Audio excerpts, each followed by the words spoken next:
le meurtrier de la journaliste maltaise, condamné à 15 ans de prison. Elle travaillait contre la corruption à Malte et fut assassinée en 2017 par attentat à la voiture piégée. 3 personnes étaient sur le banc des accusés et alors que le procès s'orientait vers un non-lieu, l'un des accusés, Vincent Muscat, a plaidé coupable. Un revirement qui étonne et qui peut laisser supposer l'existence d'une stratégie des commanditaires de l'assassinat dans le but d'enterrer le dossier. Cependant, la famille de la victime est confiante puisque l'homme d'affaires Jürgen Fenech a été arrêté sur son yacht en 2019, alors qu'il tentait de fuir. Il est accusé par un chauffeur de taxi d'être le commanditaire du meurtre. Le journal Le Point profite de la condamnation pour revenir sur le parcours de Daphne Caruana Galizia.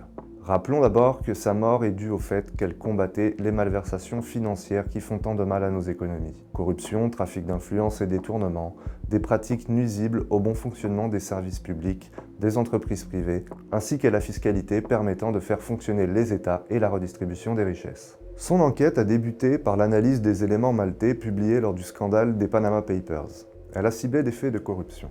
Une société présente à Dubaï aurait versé 2 millions d'euros à Keith Chambry, chef de cabinet du Premier ministre maltais. À la suite de ses publications sur son site internet, elle fut assassinée. Un collectif a repris le nom de la journaliste pour poursuivre son enquête et découvre que Jürgen Fenech est le propriétaire de la société enregistrée à Dubaï. Notons qu'après son arrestation, l'homme d'affaires a dénoncé plusieurs membres du gouvernement maltais, dont Keith Chambry, qu'il présente comme le véritable commanditaire.